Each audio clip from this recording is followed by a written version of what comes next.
When you hear the word nostalgia, you might think of Blockbuster Video or jukeboxes, or the iconic styles of the 90s, or the immediate gratification of a Polaroid picture, the timeless tunes of the Beatles and Elvis. Thank you very much. Maybe you think of flappers from the Roaring '20s or movies from the golden era of film in the '50s. I just love finding new places to wear diamonds. Maybe you think of arcades in the '80s or Toys R Us. Even if you didn't personally live through all these different eras, everyone can relate to that feeling you get when you think of the past in a way that's sentimental and positive, like you're longing for it. We all know what that feels like to have an affection for the past. That's the core of nostalgia. But in today's world, nostalgia plays a much larger role in our lives than we think. So today on The Rabbit Hole, let's dive deep into what nostalgia means for us in the modern age. Now you're entering the rabbit hole.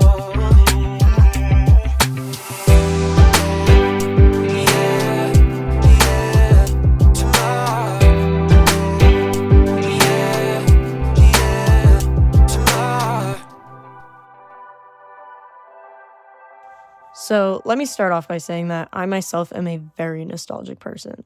You could even say that I have a fond appreciation for the past. Not in a way that perpetuates depression, but in a way that kind of makes me feel warm inside, like, oh, like humanity, we're so cute. One of the reasons I think that I was immediately hooked to Stranger Things on Netflix was because of how nostalgic it feels. Like the music, the outfits, the social references. Everything is all out 80s. And I was born in 1998, so I don't even really know how accurate the show was. But they do such a fantastic job of bringing me, and the viewer, just anyone, to a different era. So when I watch the show, I feel that inner sense of longing for a past, even if it wasn't necessarily my own. And the reason I bring up my own personal relationship with nostalgia is because I feel like a lot of people around the Gen Z age, like me, can relate to it. I'll get into that more later in the episode, but for now, I just want to talk about how nostalgia today has a much different impact on society than it used to.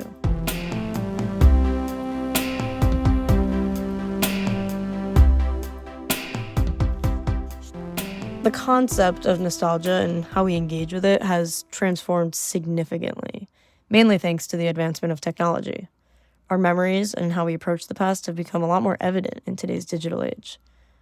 Something that particularly stands out to me is photography today and how it's kind of created a very different perspective on how we manage our memories. I actually made a TikTok video about this a while back, but every time we take a photo, we link a memory to that photo. So if we have thousands of photos, we hypothetically have thousands of memories that we can access very quickly, even if we weren't meant to remember all of those moments. And it can be overwhelming. And of course, the explosion of social media has had its effects as usual. But even though things like modern photography and social media might have their perks, these advances in tech have fundamentally changed our nostalgic experiences. It's completely changed how we view the past.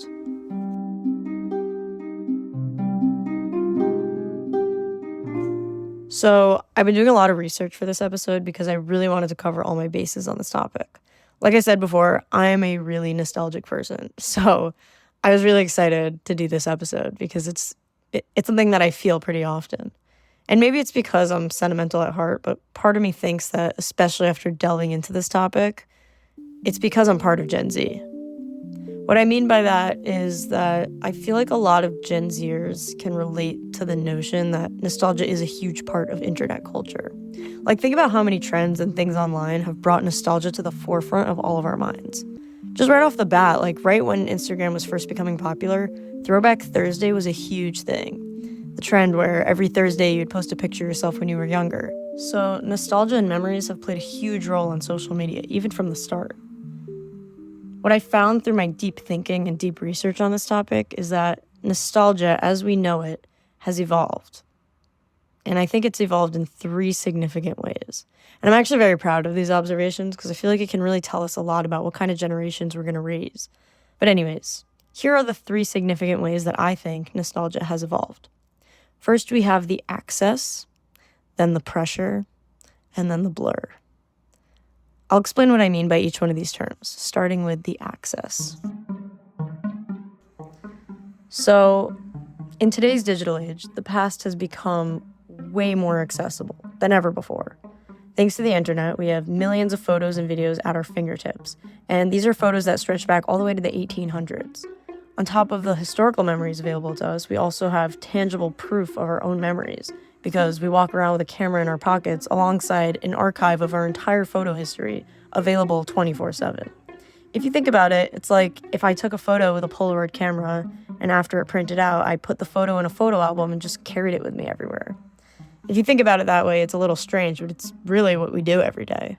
We're just used to having our entire photo library with us at all times, so we aren't fazed by it. But in reality, it's not really that normal. Obviously now it is, but it wasn't for a while. So because we carry not only a camera, but also our photos in our pockets every day, it's become a lot easier to be nostalgic all the time. Because whenever we want, you can just look at your photos. I know that when I'm bored, I go through my camera roll. Like, if I go through my recents right now, yeah, I have over 11,000, almost 12,000 photos and videos. I know for a fact that at least 30% of those are memes that I sent to someone once and forgot to delete, but I also know that more than 50% of these are like semi-duplicates. What I mean by semi-duplicates, by the way, is that, you know when you ask your friend to take a photo of you and then they take like 25 and you're happy about it because you want the options, but then you only end up liking like a few or even just one, but you don't delete the other ones because you're like, I don't know. Those are like semi-duplicates because you're not going to do anything with those other photos, but you're not going to delete them either. Like if you like a different photo better from the same moment, they're just going to sit on your phone and you just kind of leave them there forever with no real plan. I feel like a lot of people have this. If not, sorry, this was just my tangent. Anyways, my point is that I have 11,000 plus photos at my disposal all of the time.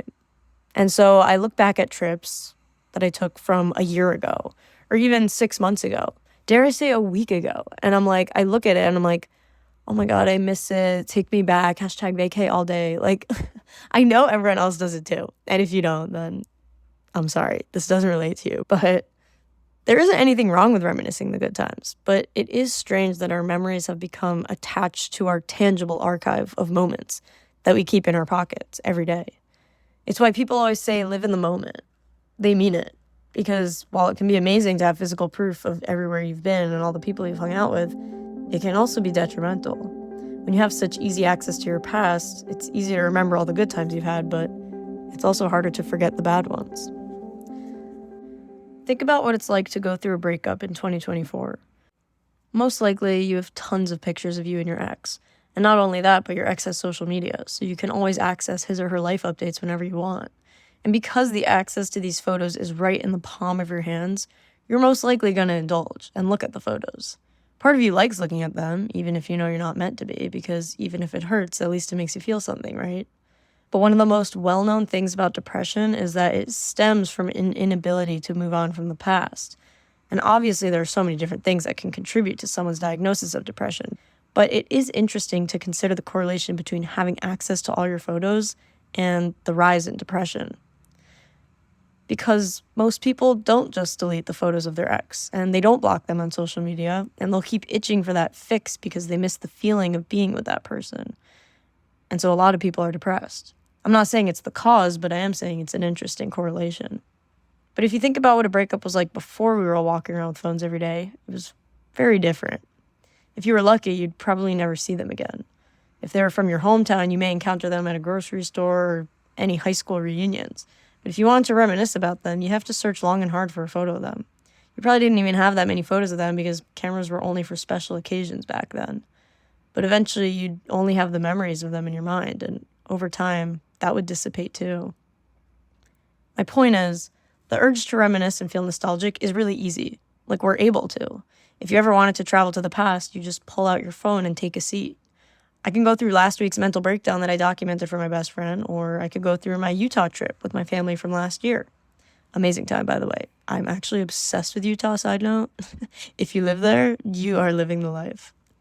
But even though it's cool and convenient to look at photos, it also brings the ideas of memories to the forefront of our minds, even if only subconsciously. And so the access to memories, whether they're our own memories or our historical memories, has a profound impact on the way we feel about the past, therefore making us feel more nostalgic than we might have in a different era. Today, we may even rely on photos for memory because it's so easy to when you have access to them all the time. Sometimes I'll have a situation that's super simple, like I don't remember what time I left an event or an activity. Like, let's say I went to the mall and I was trying to tell someone what time I left.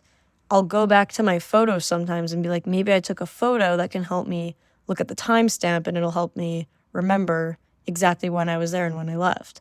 I do the same with like text messages also, where like I'll look at the timestamps to see like, oh, I remember sending that when I was here, so it must have been this time. But relying on photos for memory is extremely easy because we have so much access to them. And as we move forward with AI, I'm actually curious if we'll start to see the downfall of the reliance on photos for memories and proof of events taking place. Because, AI.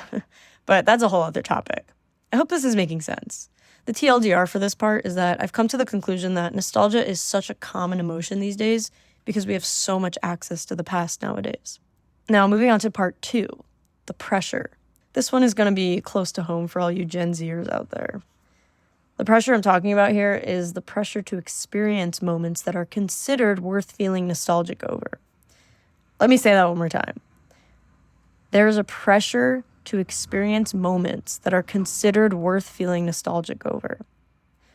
Social media has introduced this phenomenon of romanticizing your life. We all recognize that sound from lockdown TikTok. You have to start romanticizing your life. But we've started to romanticize our lives to an unprecedented degree. Every moment of our lives feels like it needs to be documented. Remember the term photo op? That's not really a thing anymore. There's no special opportunity for a photo anymore. Every day we're told to romanticize mundane things like a coffee run or riding the subway.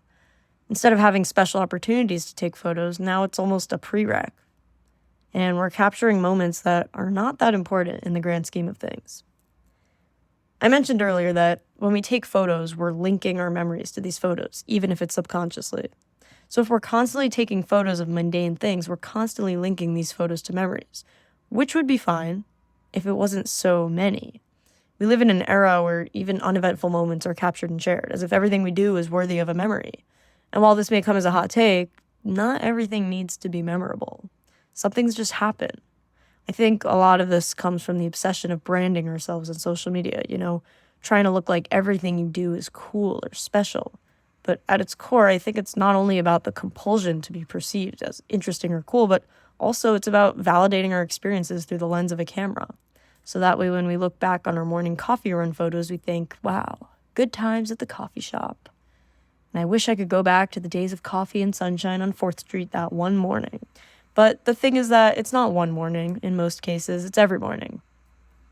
A lot of the time, it's every time we leave the house. It's this urge to document every aspect of your day in a positive light so that you can look back on all the moments of your life as positive moments.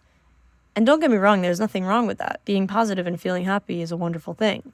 But when the root of your decisions is based off the idea that you must live a romantic and exciting life in order to feel like you've had a worthy life, you're walking a fine line. Because at that point, you aren't really living anymore. You're performing. The third and final part of the evolution of nostalgia in today's world is the blur. Now, the blur refers to the line between the present and the past. Today, our past feels closer than ever, blurring the lines between living in the present moment and preparing to reminisce about it. The time span between experiencing a moment and feeling nostalgic about it has dramatically shortened. It's almost as if we're planning to be nostalgic about events even before they happen, leading to a surreal sense where the past seems to unfold in the future. How many times have you said to yourself, like, oh my God, I need to take a video of this. I don't want to forget it. Or, oh my God, I want to remember this. Let me take a photo. Maybe this scenario sounds familiar. You're at a concert from your favorite band, but instead of soaking in the moment and just feeling vibes, there's an almost immediate urge to capture the moment through your phone. You tell yourself that you're not going to want to forget this moment. In essence, you're already considering how you're going to look back on this video and on the moment. Maybe you're thinking about sharing it on social media, or you're just thinking about how you'll revisit it years later to reminisce about the experience. In this scenario, the concert isn't just happening in the present, it's simultaneously being archived in your mind for your own future nostalgia. I know a lot of you are thinking, okay, Tamar, it's not that deep. But here's another example. Let's say you're going to a party. You're going out with friends, you want to look good, so you're getting all walled up, but you keep in mind that you're going to be taking photos, so you're not necessarily going to wear your chill going out outfit that you're more comfortable in. You're going to go all out because you want the good memories. You want to look good. You want to look back when you're older and be like, yeah, I was hot, I was cool, I was trendy. This is another example of planning for the moment instead of enjoying the moment. Ugh, I sound like such a mom, but it's true. This blur between the past and the present changes how we experience moments, making us both participants and observers of our lives. We're just curating our experiences with an eye toward how we'll remember them. And it's important for us to find a balance between living in the moment and crafting the memories we'll treasure in the future. Nostalgia today is not just about looking back. It's about how we frame our lives, anticipating the memories we'll one day long for. It's like we're all hyper aware of the fleeting nature of time, so we actively try to cherish memories, but to the extreme. I really think that a big part of it is the fact that we're able to watch ourselves age in a way that we haven't really been able to in the past. You know, all those filters on TikTok that show what you look like in every era of your lifetime. Or even those nostalgic videos that use that sound effect with the mourning doves, and they just swipe through like old photos from your childhood, like the Skip It and like a Chuck E. Cheese, like things like that. But maybe it is a good thing that we've been forced into being so aware of how ephemeral our lives are. Maybe it's good that we have this urge to document our lives for the sake of nostalgia. We see old videos of our parents and think, God, I wish they had more footage of their lives. And so maybe we document everything because we're scared of becoming just a memory. Maybe we want to show our kids more footage of our lives. I wonder if our kids will even want to see all the photos and videos we have of ourselves. Will they be overwhelmed with how much proof there is of our youth? Or will they be grateful to be able to take it all in? Will they be nostalgic for a time that we lived through and they didn't? Now, I grew up in the 2000s. And while that does give me 25 years of experience on Earth, I do know someone who could offer a little more insight on nostalgia.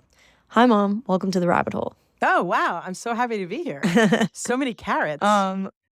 So the reason I invited you to be a guest on the podcast is because you grew up in arguably one of the most nostalgic time periods ever. And I'm saying that only based on what people my age tend to like be interested in, like Polaroid cameras and vintage video games and stuff like that. I am vintage. So just to give everybody an idea of what era I'm speaking of. And by the way, just as a preface, I'm not saying that you're old. I'm just saying that you have lived through a better era than I have. Thank you for the clarification. Just want to get that out of the way. But can you give us a little insight into what era you grew up in and what that felt like?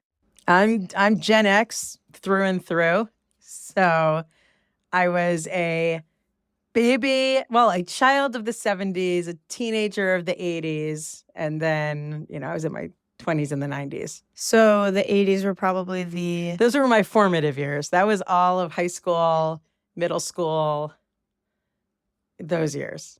And yes, by the way, it's fun to wax poetic about the 80s, but there's a lot of not good things about the 80s also. So, but from a strictly nostalgic perspective, what comes to mind when you think of the 80s, like growing up? Bike riding. My bike was my life. I rode my bike everywhere. That was how I got around. It's funny. That was I don't know why that was the first thing that jumped to my mind. Movies was a big thing. I went to the movies all the time. I think the movies were, I don't want to say they were better, but I was obsessed with movies when I was younger. I mean, there were so many things. It's an era. So I will say one thing, that everything took longer also. We had regular mail. So if you were waiting to find out if you got into college, you had to wait for the letter to be delivered in your mailbox. And if you, if you wanted to get in touch with someone, if you want to write fan mail, if you want to reach out to someone, you had to sit down and compose a letter and get the address, put a stamp on it, and mail it. Go to the post office or go to a mailbox and drop it off.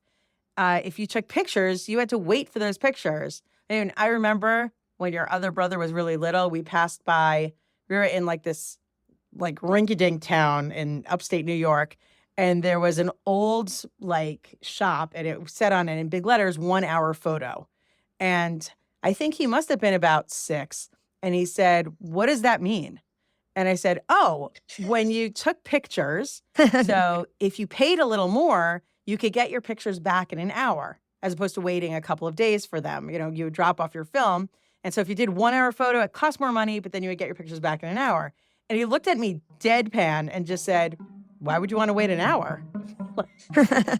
Like, not understanding that was, wow, 1 hour photo. But that element of waiting, I think, I can also sort of kind of look at it nostalgically. It was irritating, but at the same time, it did sort of teach you patience and not having things instantly and not being able to just, have whatever you want at your fingertips. Even Amazon, I think I mentioned, like your older sister said to me that she looks at how your youngest brother will go shopping, and she never was able to do that. She said because you wanted something as a gift, and you would tell us, or we would go to Toys R Us or things like that. And back in the day, we had catalogs that we would look at and order things that would come, in a month, and that's it. And I said that it's not that he's spoiled. It's just that's the nature of the world right now. If you want something, you go on Amazon, you pick it up, and it comes to you the next day. There was no, let me go think about what I want. Let me go to the store and pick it up and see if I really want it. It's like, oh, let me try it. If I don't like it, I'll just return it. That was like a foreign concept. That's so true. I remember filling out those magazines, like the school book fair magazine. Oh, yeah. Every time it would come out. Yeah, and like circling the things that you wanted. And, there was a Toys R Us would come out with like their wish catalog. Oh, I remember that. The Black Friday one. No, I'm also talking just about like Christmas time also, where they would come out with their toy book. And I would give it to you guys and I would say, circle the things that you think you'd like. And we would talk about, and think about what you could get. Though also, when I was, because I grew up in the 80s, the mall was like a major part of our upbringing. Yeah, no, that was a major, we would go to the mall. That was where we would hang out, and we would go to Spaceport. That was the name of the arcade in my mall. I loved the Spaceport. It was all futuristic, and you went in and, you got quarters and you could play video games. And my brother memorized the Pac-Man boards, so he would be able to get to the highest level. And we were really excited about new video games that you can play that came out. We had an Atari 2600. That was amazing. I still remember the graphics of Frogger and trying to know how terrible they were. Wait, Frogger was on an Atari when you played it? Yeah. Oh, I didn't know that. Oh my God, I thought Frogger was its own gaming console. No. Frogger was a game. And so we played it on Atari. We played it, I think we got a Nintendo later. Like Nintendo was like, whoa, I will say that I actually remember, like, even though I'm Gen Z, I actually remember we used to have tape recordings all over the house, like in buckets and like cassette tapes, like things like that. Right. And like we had VHS tapes also. Like we used to watch like old videos. Oh yeah, no. I used to show you guys, we had all the Little Bear episodes that I had bought. Yeah. Oh my God, the orange tape. I remember that. And I don't know when Blockbuster went at it, like when the last of the Blockbuster, but I think you were a child when we were still renting videos at Blockbuster. Oh yeah. No, I remember when Netflix was renting. I remember you used to get like DVDs in the mail. Yes. Did I tell you I went on my Netflix account and apparently I was paying for DVD service every month? They still have that? I was like, what? I don't even believe that. Why would they even do that? I don't know, but I canceled it. Maybe I owed a DVD that I never returned. And I was just getting fees every month, which is possible. But I remember there are certain things that in my childhood that I tried to share with you in your childhood that didn't really exist. Like, I remember before school started going shopping for lunch boxes, and we would get lunch boxes that had like movie pictures and stuff like that. And then at a certain point, I don't know why, but all the lunch boxes that they were offering kids were just like plain colors that were supposed to be very cool. Like, oh, look at this, pink box. And I remember having like my thermos with like, I had like a Goonies lunchbox. I had, it It just was, it was just so much fun. And I would tell you guys, okay, what lunchbox do you want to get? As if this was like the biggest, most critical decision, because it was, in terms of where your social standing was in school when you took out your lunchbox. Which one did you have?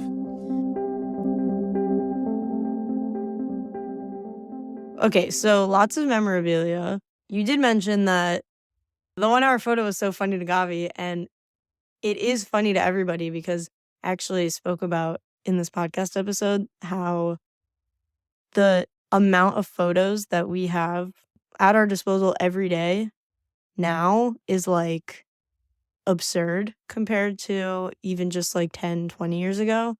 And I was curious what you thought about the concept of like in your pocket, you have a photo album of all your greatest hits all the time. Like, it's not like, oh, we have guests over, let's pull out the photo book, like the photo album. It's just like, oh, whenever you want, you can reminisce. Well, there's also, I would say there's like forced reminiscing, because every photo app and every social media thing will say, oh, look at what happened this day 16 years ago. And it will just pop up on my phone, and I'm remembering, oh, right. Oh my gosh, look at that. And I'm watching videos and watching pictures, which is great fun until it remembers a bad day. And then you're like, okay, what? Like, what? I didn't need that memory. Like, why I didn't want to remember that day. And so, and every year you're reminding me of that terrible day because there was a lot of social media that day, but it wasn't good. People talk about that all the time whenever they had bad news, like God forbid somebody dies. So on Facebook, everyone's commenting on their page, right? And so that means that the following year, Facebook is going to be like, oh, there's a lot of activity on that day. And they're just going to, post a thing. Oh, here, we thought you'd like to look back on this day. And you're like, what? Why? That's actually such a good point. It's like, ooh, didn't want to see that one ever again. Right. There are things, it's hard to put things away. You can't, that's it is a running joke. They're like, thank God I grew up in the 80s and there's no video of anything that we did. I could have done really embarrassing, stupid, things, but there's no record of it anywhere in the world, But we didn't have that. We didn't have the same kind of reliance on media. I was going to say it's funny because you're like, thank God we don't have more videos from the 80s, like how bad that would have been. But I'm sitting here like, I wish there was more footage of just regular things from the 80s because I feel like stories are good, but it's so cool to actually see it like in real life.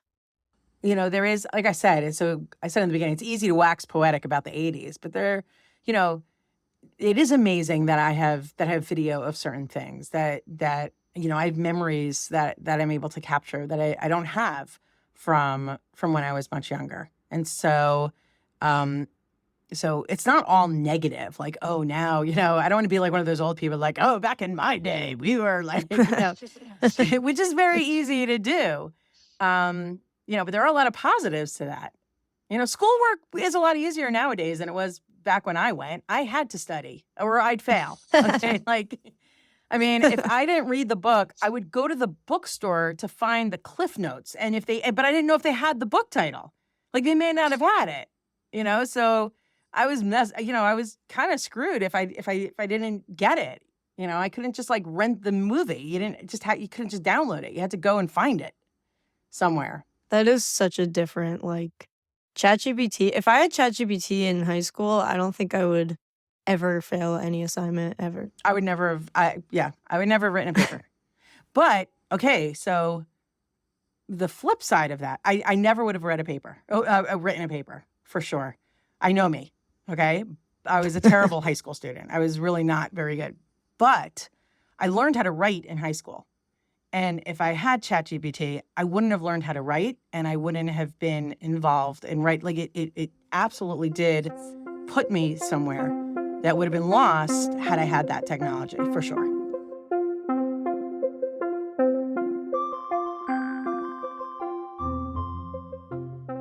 When you were growing up, how often did you look at photos that you had taken?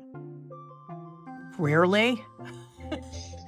Like, what would compel you to look at photos? Like if someone came over, I made an album of pictures, of my friends. It wasn't until like digital cameras came out. I went through a bunch of different cameras. The film cameras, digital cameras was like a big thing. I don't remember when that was. I don't think that was in the 80s. Or maybe it was. Maybe it was just starting. Like I remember looking at pictures, you were excited to get pictures from your trip and you needed to get them back. And then hopefully they came out good because you don't know. You just kind of took the pictures and hoped for the best. So I would look at them. I would keep that, I would have like envelopes of pictures and then I'd put them in an album, but I didn't like scroll through them. I put them on my bookshelf. And if friends came over, like, oh my gosh, look at the pictures from the trip. But that was pretty much it. Sort of like a yearbook. How often do you pick up your yearbook? Yeah, not often for so many reasons. But do you recall there being a specific shift in the way that we remember things? Like, do you remember when that shifted or was it just gradual? When was the shift between, I guess it was the leap between the BlackBerry and the iPhone, okay? I was just thinking that too, by the way, because I was thinking when I started taking photos on BlackBerry and it was like literally the most pixelated image I've ever seen in my life. But I was like, whoa, it's a photo. Yeah, I think that's what did it. That was sort of like the change where the phone wasn't, it was a gimmick that there was a camera. It wasn't like, I don't know if you recall, but we showed you guys in 2001, after September 11th, there was a concert in New York called the Concert for New York, okay? And I don't remember how many years ago it was that it was on TV. It was probably on a September 11th memorial or something like that.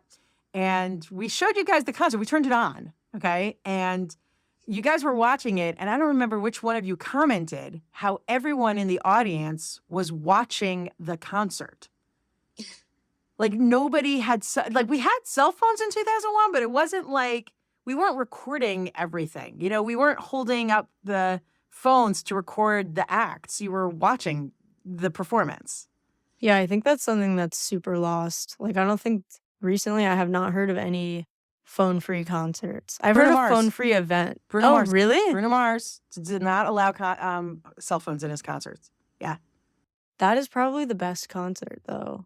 Like, it's probably so much fun. But I laugh at things. Like, when you go to Disney World and you see people, like, during the fireworks show, holding up their phones and recording the fireworks show, and you're like, dude, there is a better version of that on YouTube, and you're never going to watch that video. So just be in the moment and watch the fireworks show. It is so interesting. Wow, I'm so happy Bruno Mars does that. I love that. I think because of everything that's going on in the world, I also feel this, like, major influx of information when I don't want it. Like, I don't want my phone beeping at 4 a.m. to tell me some news across the world. And it's not that I don't care about the news across the world. It's that, I'm not supposed to know this 24/7. Like, this is, I used to get the newspaper in the morning and read the newspaper and drink coffee and like, oh, look at what's going on and have some time to process it, as opposed to like being constantly barraged with image after image after image.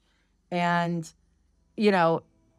and nothing is real. Like, the other thing is, like, questioning every single thing that comes out is also, it used to be that pictures were reality. And now with AI, I said from the beginning how scary it is that we don't know who it is. We don't know if that voice is real. And we don't know if that person is actually the person that they're saying that they are, because so many things are not true.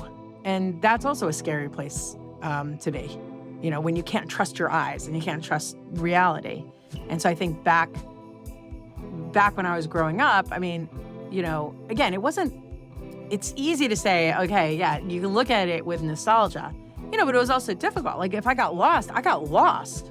Like, I was lost, I couldn't call anybody, we were stuck somewhere. There are multiple times where I have walked for miles because the car broke down and we couldn't call anyone. And I had to walk in the rain, in the dark, because there's no other option, and the first thing was like, okay, we're stuck on the side of the road. What are we going to do? We're going to have to walk. How far are we? 10 miles. Okay, let's start, like, and those things, like, you can, like I said, you can laugh at it, but it's also crazy. Like, it's a lot easier to have a phone and say, hey, I'm stuck. Can or call an Uber. But I think you knew what you knew back then. And that I think was important.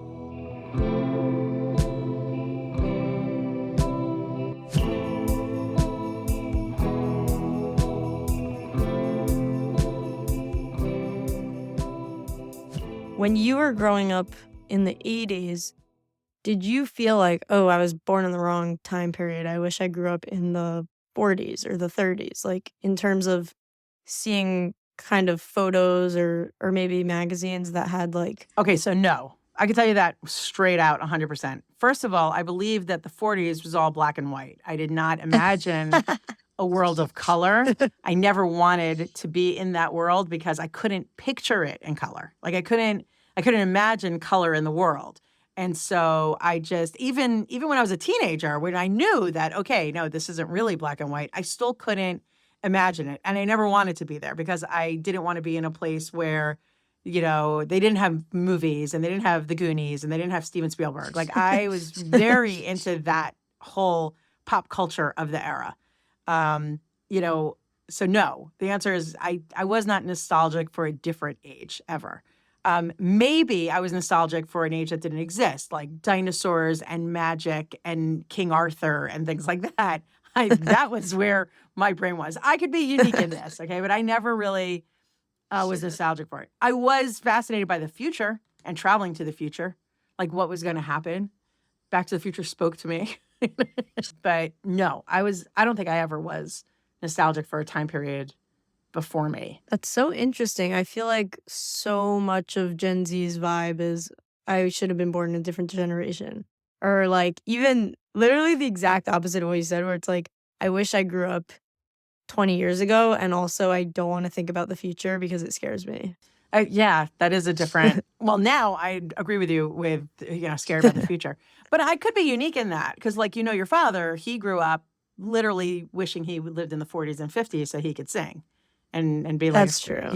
But I wasn't into that music. I was very into the music of the 80s. I was very into, those bands. I was very much in the moment. I loved being a teenager then.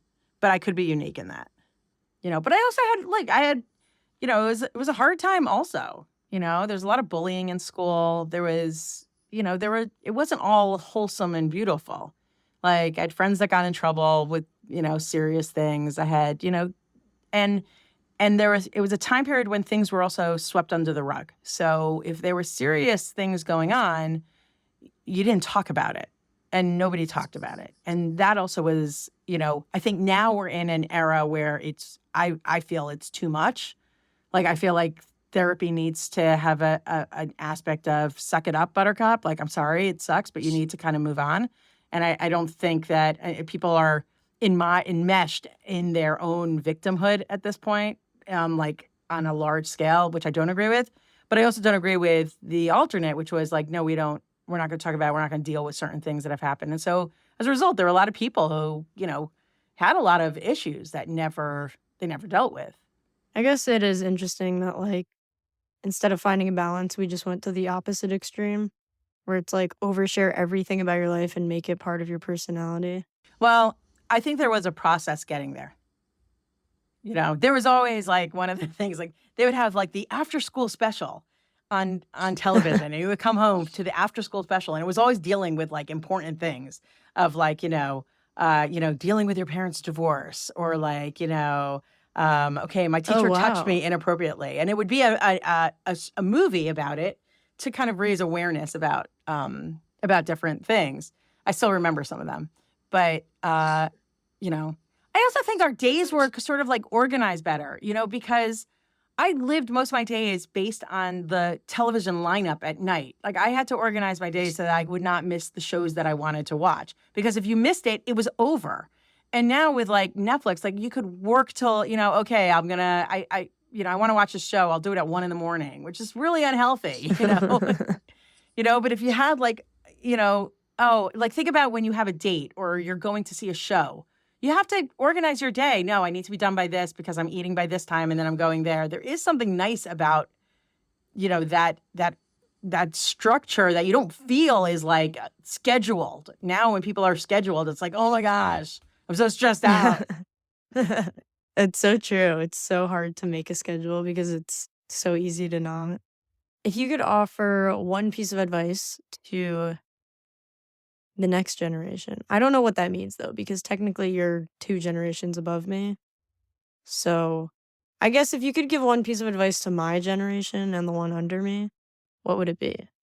Well, I don't want to come off as like, you know, like pontificating, from a position of like some higher moral ground, because I'm not. But I absolutely feel that people need to shut their phones. Absolutely. They need to put them away. They need to be able to experience a moment and write about it afterwards and not have 4 million pictures as the experience. Like they need to be able to walk outside and look at nature. Like remember when we went to Zion and you're just there amongst magnificence and like, yeah, we took pictures and things, because you want to capture it. You know that the picture is not going to capture that moment. And I don't know if you remember on that trip, we went out on this one place and I told everyone, just be quiet. Everyone don't say a word. And it was just this absolute silence in the face of these massive, mountains and the snow. And it was magnificent. And I feel like people miss that. Like, let's go on a trip, but let's document every second of the trip. I understand why, but at the same time, I really feel like we were missing out on connections. Like I saw that okay, now I'm gonna sound like an old person, but the headset that Apple just came out with. Yeah, the Vision Pro. I'm like, that's horrific. That I understand and the concept is cool, but even though it's like, oh, you can still see people. But no, you're not seeing people and people are not seeing you. And we're just getting further and further from this human connectedness. And I think just shutting your phone and getting off of that and getting off of all that fakeness that's on Instagram and the fake dopamine from like, is that the word correct? Like when you get likes and you're like, oh, look at me. That was one thing. Okay, you asked me okay. Back to, I'm sort of stammering here, but I always said that when I was in high school, one of the things people always said, because you saw Breakfast Club, like there was always this hierarchy, there was the popular kids and the losers and and the trouble kid, like everybody fell into these cliques. But there was always this understanding that this is not real life. High school is not real life. You graduate and you go into the real world and it's a different world. It's so real when you're in high school, but you graduate out of it into reality.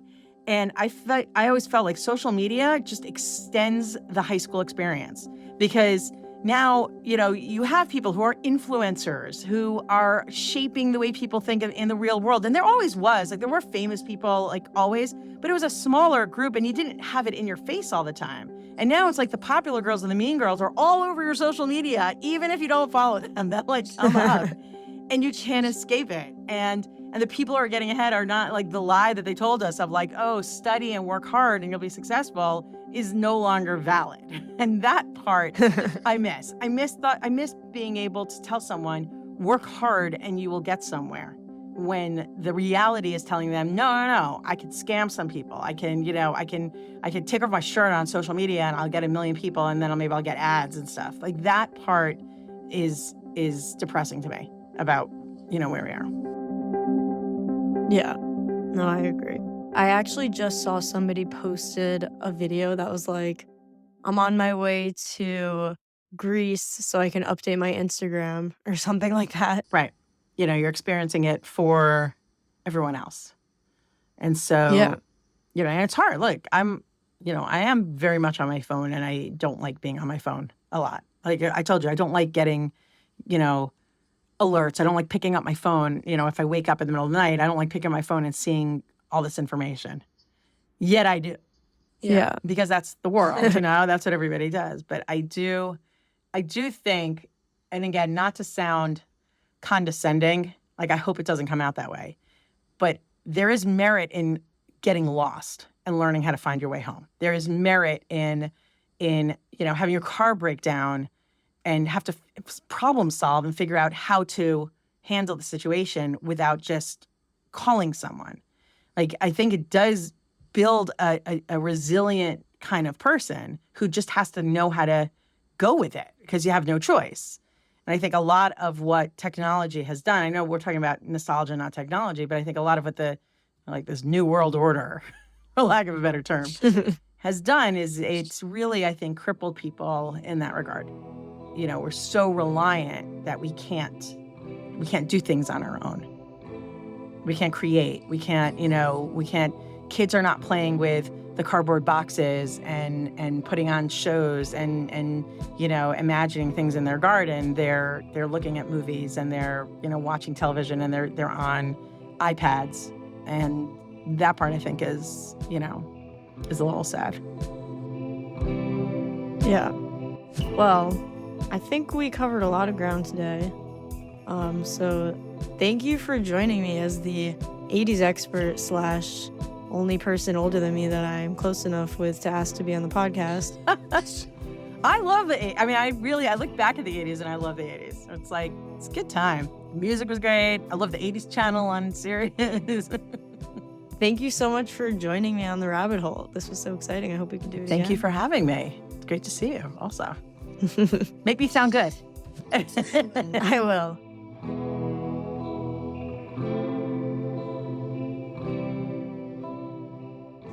It's clear that nostalgia is not just a feeling.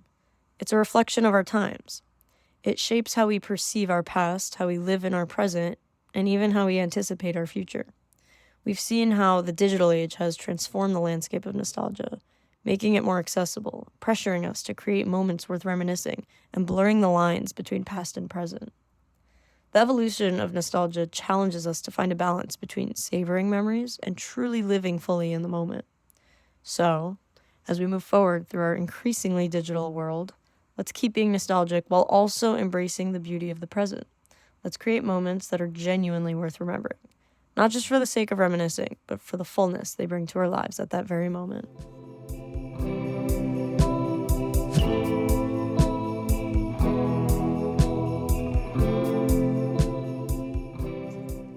Now, for this week's homework assignment, I want to encourage you to watch a nostalgic movie that you've never seen before. But the catch is that it must be a film that was released at least 20 years before you were born. So if you were born in the 90s, you'll have to pick a movie from the 70s or earlier. If you were born in the 2000s, you'll have to pick a movie from the 80s or earlier. I don't need to do the math for you, but this is the homework assignment because I think that it's really important to preserve the past and appreciate it. And I personally have an affinity towards film. And so maybe this is my way of honoring the movies we oftentimes forget about.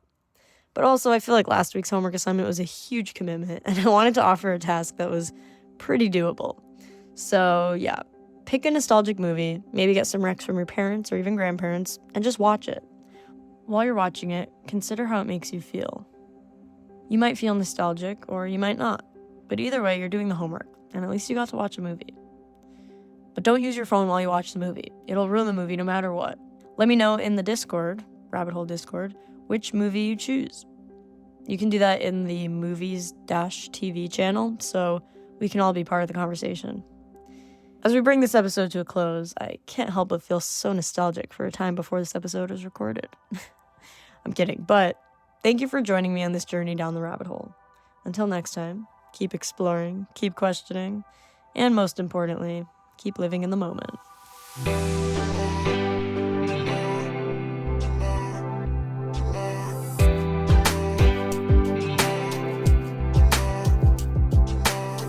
Thank you so much for tuning into The Rabbit Hole. If you have any topic requests, questions, concerns, or anything you'd like to share with me, please send an email to rabbitholevibes@gmail.com. That's rabbitholevibes@gmail.com. For more video content, follow @TamaraCement on TikTok and Instagram. And to stay in the loop, join the Discord family with the link in my bio. The Rabbit Hole is produced by yours truly, Tamara Cement, and our song is produced by Jared Jones, so go check him out. His Instagram is @JREDJONES. And a special shout out to the Detroit Lions. We love you. Thank you so much for listening, and I hope we can hang out again soon. And don't forget to wear your retainers.